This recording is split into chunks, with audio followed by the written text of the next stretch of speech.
flying a kite. Flying a kite. Right, what are you doing? Why are you Taking pictures just of the marked vehicles. Why?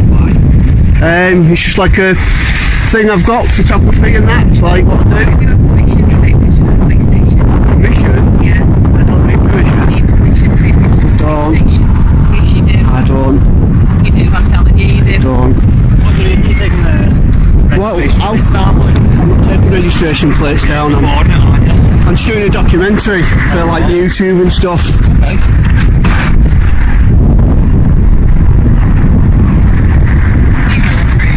What's your name, fella? I don't give out the details, mate. Well, then you don't take pictures of the police station. I do. I'm allowed to. It's perfectly lawful. No, it's not. What law's it against? You are, because we need to Okay. know why you're taking pictures of the police What station. offence It's is a it? security risk. What offence is it though? It's a security You said I'm risk. not allowed. What offence is it?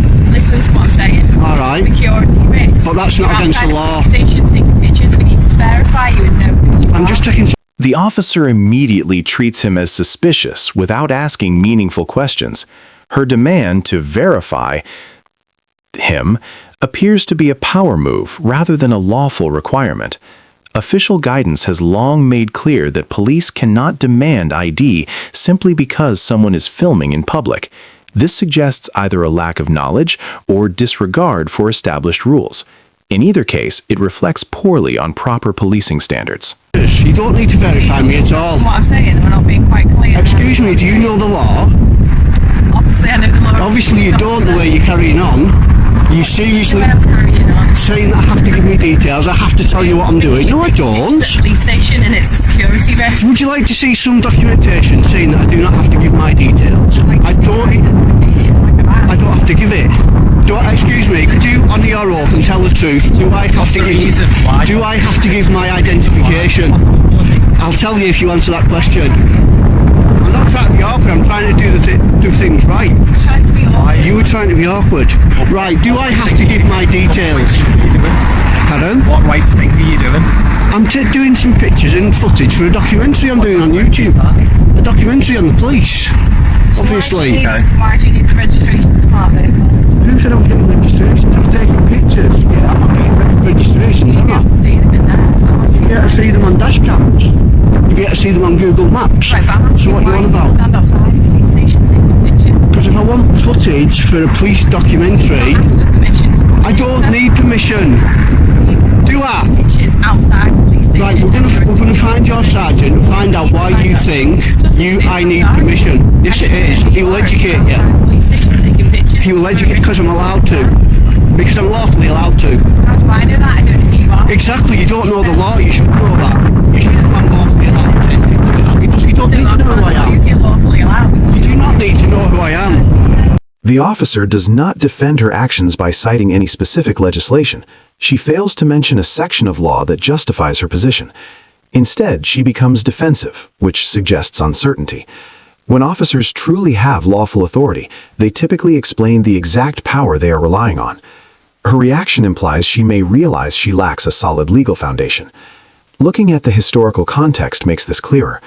There was once a power under Section 44 of the Terrorism Act that allowed police to stop individuals without reasonable suspicion.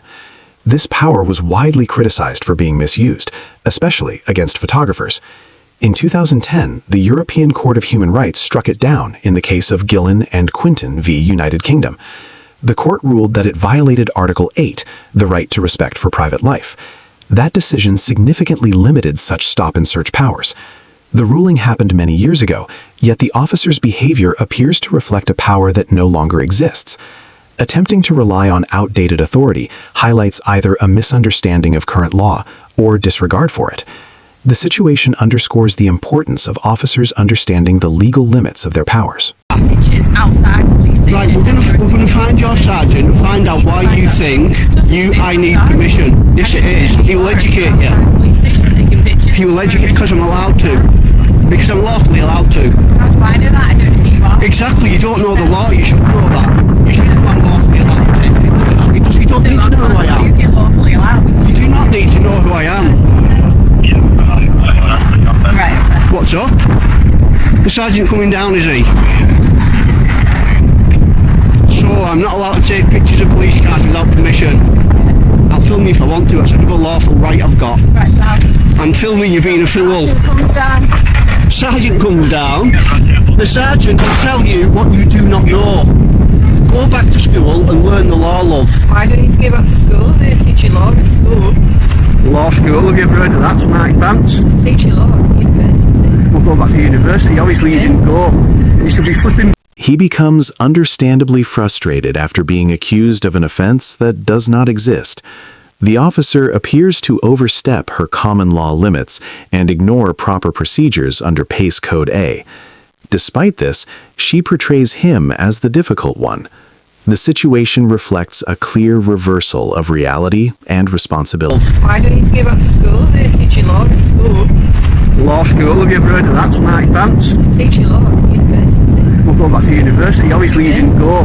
You should be flipping burgers in McDonald's. I'm already in. Stop filming. No, what's your problem? Why are you giving me a hard time about filming the police station taking pictures?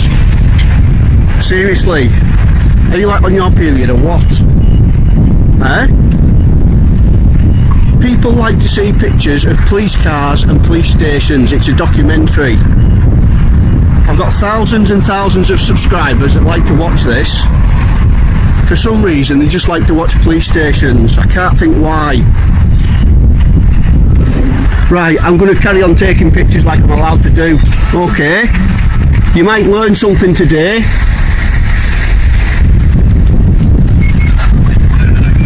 Is this a sergeant? No, it's not. Right. What law am I breaking, sir?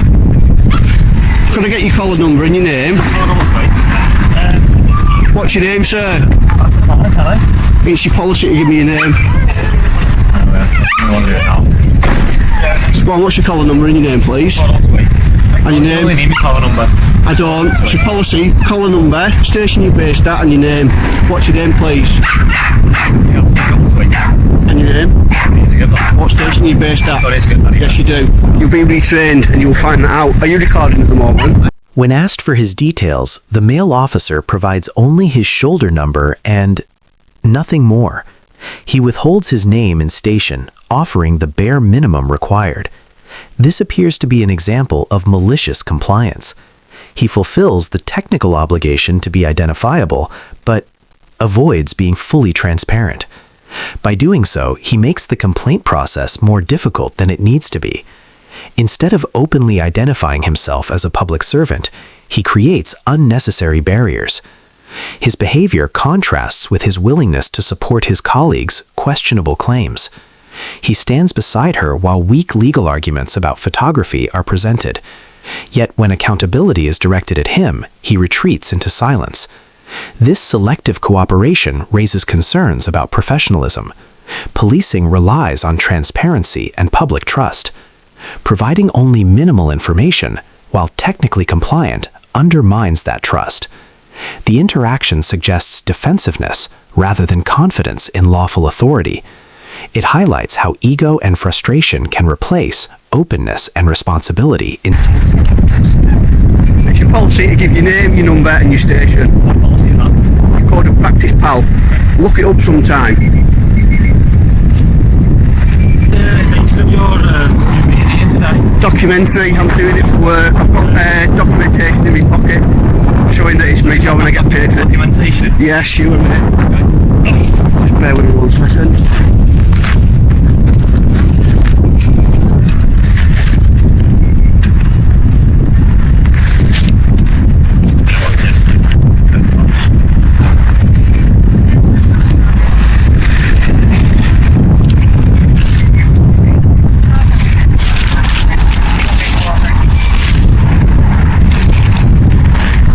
This is my YouTube channel with my income on it and what I do with my documentaries.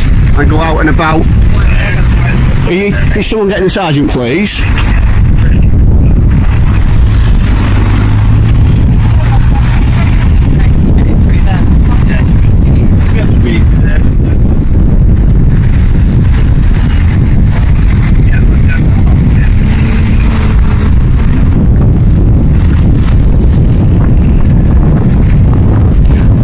nicely, can I please just go about my business?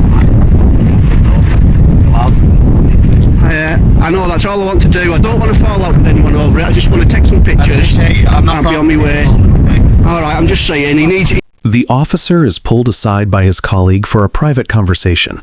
In that moment, it becomes clear he is being corrected on the basics of the law. His teammate explains that the person filming is acting within his rights and has committed no offense. There is no legal requirement for authorization or identification in this situation. This is not a complex legal debate, but a straightforward clarification. While he had been asserting authority and supporting questionable demands, his colleague appears to recognize the lack of legal foundation. The correction highlights how mistaken his earlier stance was. After the conversation ends, the officer's assertive behavior quickly fades. There is no apology or acknowledgement of error. The shift suggests he backs down, not out of reflection, but because he no longer has internal support.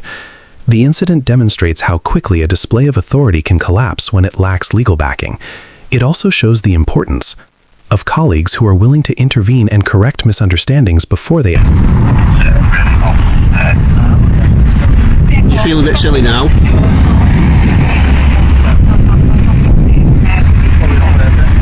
Feel a bit daft? Check out YouTube tonight, or even tomorrow. Hey, you will do. You want to see this? Read the comments, Chuck. Read the comments. I know it is embarrassing. You'll never be. As he walks away, he tells the officer she should feel embarrassed, reflecting the seriousness of the situation. The encounter shows a breakdown in professional standards, including citing laws that do not exist and demanding ID without lawful authority. When challenged, she avoids accountability. The sergeant's intervention confirms that her actions lacked legal basis and breached policy. The incident highlights the law to a T, so tread carefully, pal. To a T. Better than most police people.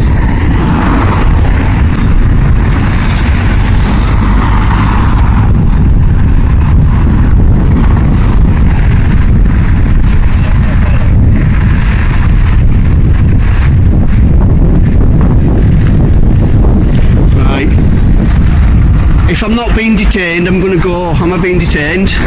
Am I being detained? Right, see you later, PC Muppet. Thank you, sir, you've been reasonable. Can you teach him how it's done? Idiot. See you later, PC moron. Keep an eye out for yourself.